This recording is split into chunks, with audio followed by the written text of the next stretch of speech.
Dievakuasi yang masih hidup. Kemudian yang sudah di dalam kantong kita akan berusaha untuk segera mengevakuasi ke rumah sakit untuk dilakukan visum atau otopsi. Demikian.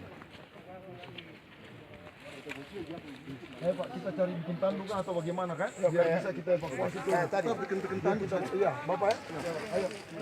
Ayo minta tolong ke yang punya barang. Enggak nanti ya nanti. Yang lain kerja, yang lain itu nanti Pak. Yang penting ini intinya. Polisi Pak, untuk bawa turun ya. Yang jelas sudah ketemu semua kan? Di atas 3, di sini 5, satu dari bawah tadi turun. Ya, yang hidup. Yang tadi, medis tadi yang terakhir bagaimana? Sudah tidak ada. Di bawah.